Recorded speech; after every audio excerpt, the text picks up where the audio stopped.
Boa noite a todos. Vou ser breve para a gente não prejudicar uma parte importante do evento, que é o debate. Agradecer à Câmara Municipal de Uberlândia, na pessoa do vereador Baiano, Prefeitura Municipal de Uberlândia, pelo convite feito.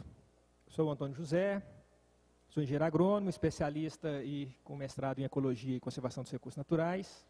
Fui secretário de Meio Ambiente em Araguari durante 4 anos. Trabalhei no consórcio Capim Branco como gerente de meio ambiente e depois prestei consultoria para um consórcio denominado Geração Santa Isabel, com sede em São Paulo. E atualmente presto consultoria em diversas áreas, principalmente no socioambiental.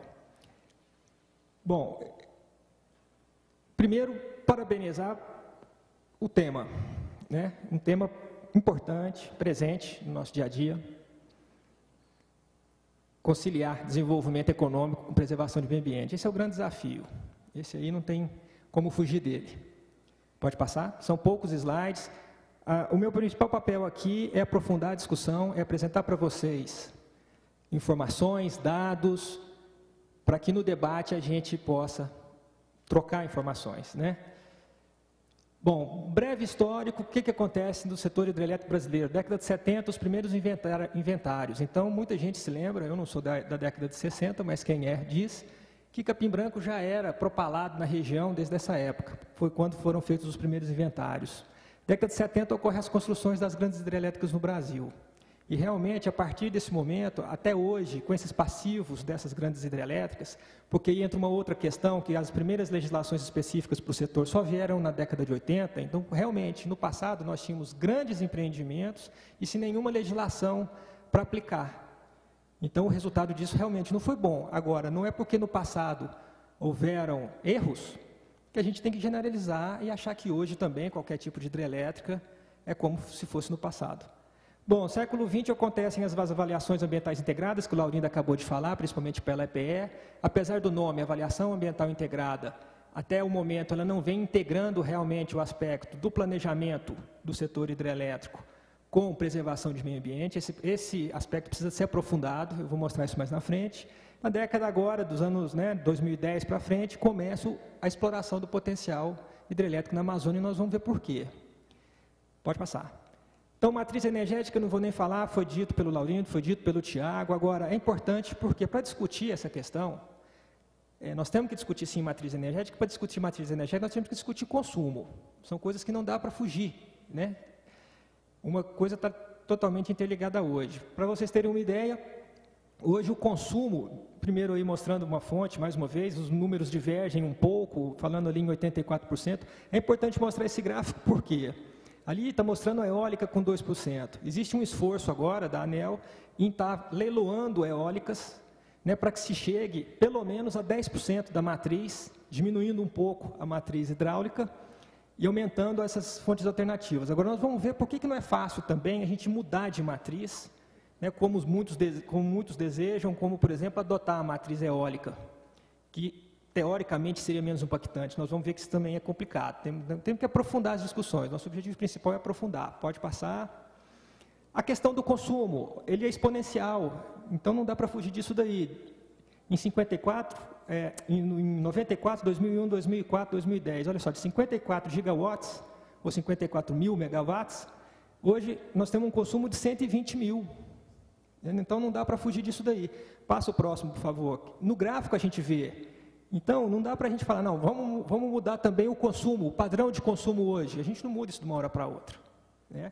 Com um gráfico nesse sentido, a gente não vai conseguir que seja estabilizar. Quem dirá fazer uma inflexão nele? Não tem como. E nem estabilizar, porque como o Tiago mesmo falou, se a gente cresce 5% ao ano no país, nós temos que ter uma oferta de energia de 6%. E se nós estamos falando em 120 mil megawatts, que é o consumo energético brasileiro hoje, 5% disso representa 6 mil megawatts. Então, todo ano nós temos que colocar no sistema mais 6 mil megawatts. É mais que uma Belo Monte por ano. Então, não é brincadeira. Por isso, discutir as alternativas que nós temos que estar apresentando para a sociedade. Pode passar. Esse slide eu coloquei justamente para mostrar competitividade. Por que hoje não se adota a eólica como matriz oficial do país? Ela não é competitiva. Ali está o custo, né, em reais por megawatt-hora. Quer dizer, olha o custo da eólica, olha o custo de uma PCH, que ainda também não é barata, né, o custo de carvão, biomassa, nuclear, gás natural. Então, é simples. Nós vimos agora, o leilão de Belo Monte, o consórcio vencedor ganhou por R$ 78,00 o megawatt-hora. 78. Nós estamos falando ali de eólica numa faixa de 150 a quase R$ 300,00 o megawatt-hora. O empreendedor não vai implantar. E por quê? Porque os aerogeradores não são baratos, a tecnologia ainda que o Brasil usa é importada, tem diversos motivos para não se estar utilizando a eólica hoje como muitos gostariam que fosse utilizada. Pode passar. Uma outra planilha para mostrar valor energia eólica, valor energia de PCH, o total comprado no Brasil até o momento. Pode passar. Aqui o potencial hidrelétrico brasileiro, o que o Laurindo ressaltou, o potencial ainda do norte, de 114 gigawatts, né, que representa 44%, quase a metade do potencial brasileiro, ainda está pouquíssimo explorado, por isso mesmo que hoje está se avançando para as hidrelétricas do norte, no Rio Xingu, no Rio Madeira, no Rio Telespires, no Rio Tapajós, existem os projetos das hidrelétricas plataforma. Quer dizer, não é à toa também, porque o potencial energético das regiões sul e sudeste praticamente foram esgotados. Mais uma. Essas aí são algumas diretrizes que eu trouxe para vocês verem do Ministério das Minas e Energia. O que eles preconizam hoje? Porque a gente questiona, o que vocês, então, poderiam estar apresentando de diretrizes para a gente? Algumas delas. Os agentes causadores de impactos sociais e ambientais são responsáveis pela sua reparação. Aí entra a questão do licenciamento ambiental. Como eu falei, a primeira legislação de licenciamento ambiental foi a Resolução CONAMA 01 de 86. Nisso, só que na nossa região nós já tínhamos emborcação implantado, já tínhamos itumbiário implantado. Então, existe, né, um problema nisso aí, existe um conflito entre a implantação de empreendimentos antigos e a falta de legislação aplicável. E ainda o licenciamento ambiental é uma ferramenta de mitigação e de compensação. Isso não pode ser massificado, realmente. Chegar e falar que não, vamos compensar tudo, vai ser tudo como era. Não vai, estava conversando isso com o professor Jacomini ali. Muda o ambiente completamente, é um ambiente lógico, passa a ser lêntico, você remove pessoas, não tem como negar isso. Os impactos são inegáveis. Não tem como, né? Seria irresponsável das pessoas ficar negando impactos causados por hidrelétrica e por qualquer outro tipo de empreendimento, seja minerário, agropecuário, urbano. O homem tem como isso, a atividade que ele desenvolve causa impacto. Expansão sustentável das hidrelétricas é fundamental para o processo de desenvolvimento nacional, aquilo que eu falei anteriormente. Não dá para a gente continuar com os modelos antigos de grandes empreendimentos, com grandes impactos, de difícil mitigação, de difícil compensação. E eles devem contribuir para o desenvolvimento dos municípios e regiões nos quais se inserem. Conforme o professor Vicente falou na primeira palestra, muitas vezes isso não ocorre, mas, mais uma vez, nós não podemos generalizar. É para ocorrer, se não ocorre, tem algum problema também. Na aplicação da legislação, no cumprimento de condicionantes, isso também tem que ser levado a questionamentos mais profundos, a discussões mais profundas. Por que isso não está ocorrendo? Ou seja, levar a desenvolver é um dos objetivos, o objetivo principal é a geração de energia, eu concordo. Mas, como consequência disso, é uma obrigação levar o desenvolvimento, porque está inserido no território, o empreendedor que chegou no território, e a obrigação dele está fazendo isso. E a gente tem visto muitos exemplos bons nesse setor, sim. Existem falhas ainda também, né, mas existem bons exemplos de mitigações, de compensações em empreendimentos hoje, cujo resultado final é uma qualidade ambiental interessante para a região, uma qualidade social interessante para a região, no qual aquele empreendimento está inserido, no território onde aquele empreendimento está inserido. Bom, o governo federal deve promover de forma compartilhada equacionamentos passivos e buscar evitá-los no futuro. Isso aí, né, redundante. Bom, algumas conclusões. Estou sendo rápido. Os impactos ambientais provocados por fontes de energia complementares utilizadas em larga escala podem ser tão significativos quanto os decorrentes das fontes convencionais. A gente tem que tomar cuidado com isso também. Não é simplesmente tirar da cartola um novo modelo, falar, não, agora nós vamos utilizar só eólica, agora nós vamos utilizar só PCH.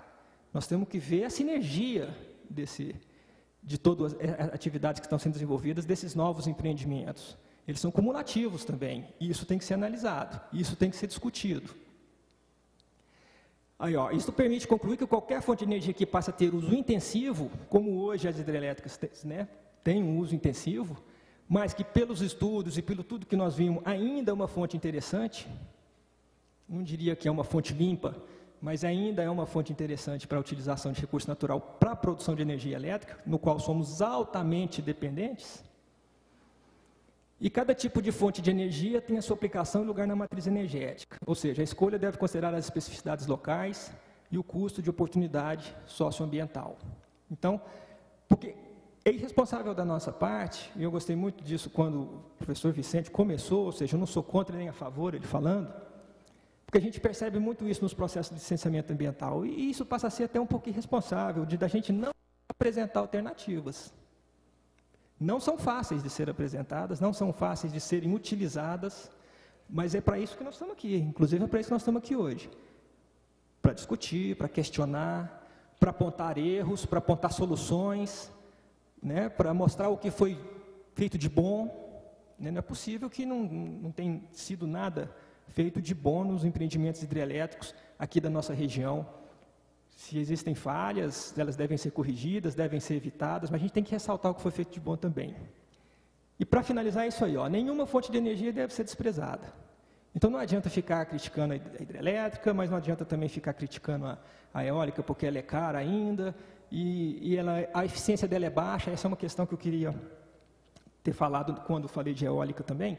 Se discute muito capacidade instalada e energia firme. Qual que é a diferença disso? Então, Belo Monte, vamos voltar no exemplo de Belo Monte. Capacidade instalada de Belo Monte, 11.000 megawatts. Energia firme, 4.500. O que é isso? Existe uma variação do reservatório, existe a seca, o período de seca. No período de seca, principalmente nos rios do norte, você não vai ter vazão suficiente para estar gerando os 11.000 megawatts. Essa geração cai significativamente. A amplitude nos rios do norte são enormes. Você tem lá 400 metros cúbicos por segundo de vazão na seca e 20.000 na cheia.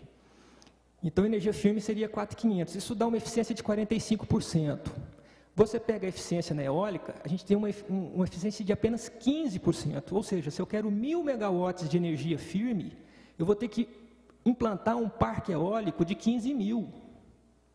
Né? 15.000 megawatts, se a gente fizer uma conta rápida de 250 aerogeradores, 250 quilowatts por gerador, ou seja, 4 geradores para fazer 1 mega, imagina quantos geradores eu não tenho que estar instalando para ter essa energia firme de 1.000 mega apenas, sendo que nós estamos falando de um incremento energético no Brasil de 6.000 mega por ano. Né? Então, isso tudo tem que ser levado em consideração. A minha ideia era essa, viu, professor Giacomini, mediador da mesa, era trazer elementos, jogar elementos aqui para a gente estar discutindo. Agradecer muito a paciência de vocês que aguardaram até agora, né? Agradecer mais uma vez o convite feito, parabenizar os outros 3 palestrantes. Acabou que teve uma complementaridade às 3 palestras anteriores, então espero ter contribuído muito para o debate hoje aqui. E boa noite a todos, muito obrigado.